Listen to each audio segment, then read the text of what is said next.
एक ऐसा गांव जहां जब किसी की शादी होती है तो वहां के लोग खुश होने के बजाय डरने लगते हैं।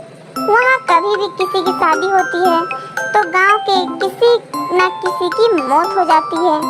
यहाँ जब भी किसी की शादी होने वाली होती है तब इसमें एक दुल्हन की आत्मा घूमने लगती है। अभिषेक आज सुबह ही अपने दोस्त अर्जुन के गांव आया है क्योंकि 5 दिन बाद अर्जुन की शादी होने वाली थी। सुबह से अर्जुन अभिषेक के घर में बैठे बैठे उब सा गया था, इसलिए अर्जुन अभिषेक से बोला, भाई कब से यहाँ बैठे हैं, कम से कम तुम मुझे अपना गांव ही घुमा दे।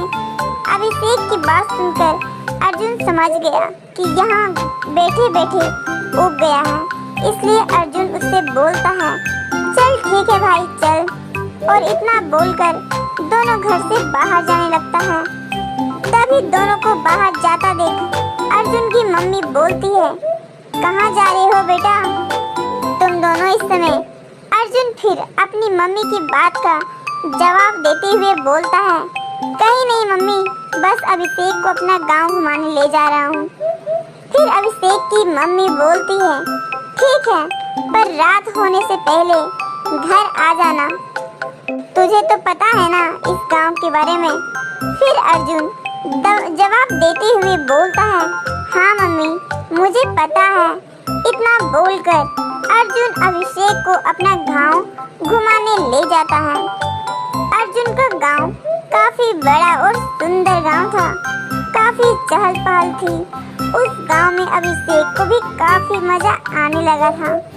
वो दोनों घूम ही रहे थे, तभी अर्जुन के फोन में उसकी मम्मी का फोन आता है और वो अपनी मम्मी से बात करके अर्जुन फिर अभिषेक से बोलता है, यार भाई तू गांव घूम, मुझे अभिषेक कुछ जरूरी काम है, मैं घर जा रहा हूँ और तू भी रात होने से पहले घर आ जाना।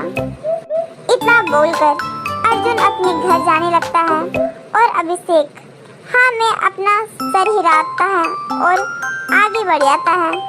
फिर उसके बाद अभिषेक गांव घूमते हुए काफी आगे निकल जाता है, पर उस समय थोड़ा थोड़ा अंधेरा होने लगा था, इसलिए अभिषेक भी घर जाने को वापस चलता है, पर वो रास्ता भूल गया था।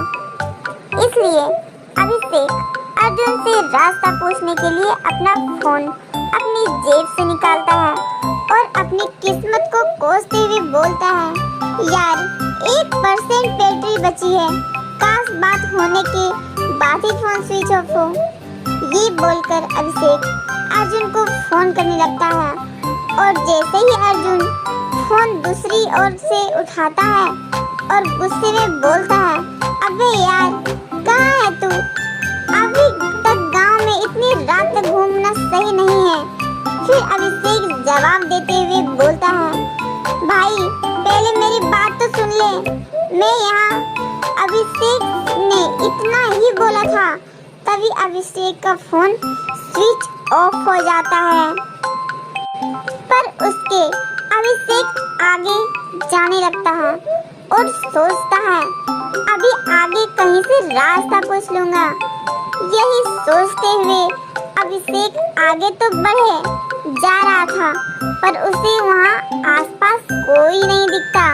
तो अभिषेक को यह देखकर बड़ी हैरानी होती है, क्योंकि तभी थोड़ी ही देर पहले इस गांव में काफी चहल पहल थी और अब पूरे गांव में सन्नाटा छा गया था और दूर दूर तक कोई नजर नहीं आ रहा था। अभिषेक इधर उधर चले ही जा रहा था, पर वो अर्जुन के घर का रास्ता नहीं ढूंढ पा रहा था।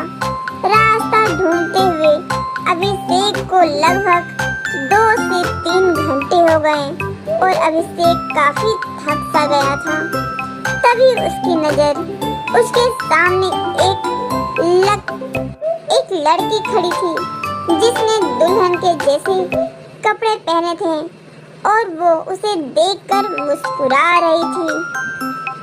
अभिषेक ये देखते ही वहाँ से भागने लगता है, अभिषेक लगातार भागे ही जा रहा था, पर वो तभी वहाँ भागते भागते एक ही जगह पर रुक जाता है।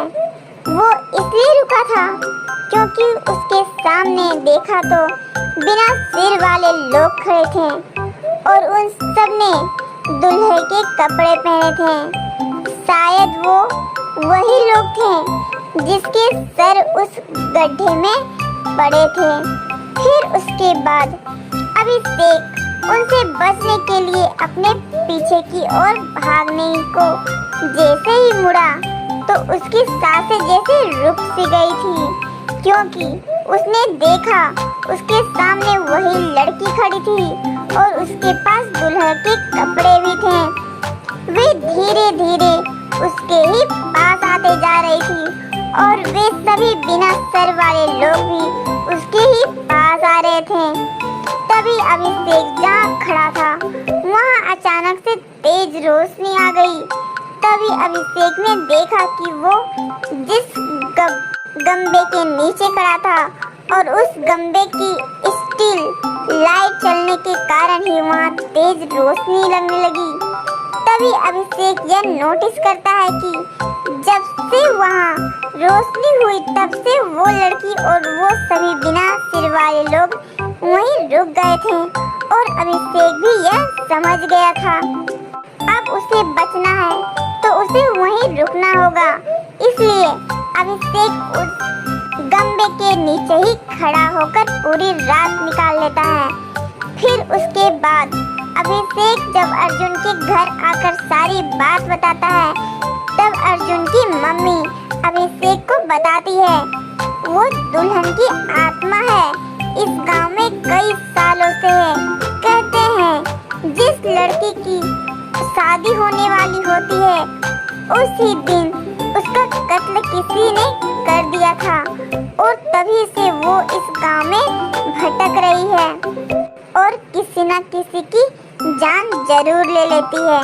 और तुम इसलिए ही बच पाए क्योंकि जिस गंबे के नीचे तुम खड़े थे उसमें सफेद रोशनी देने वाले LED लाइट लगी थी और यह कहते हैं कोई भी शैतानी शक्ति सफेद रोशनी में नहीं आ सकती और इस तरह अभिषेक की जान बच जाती है।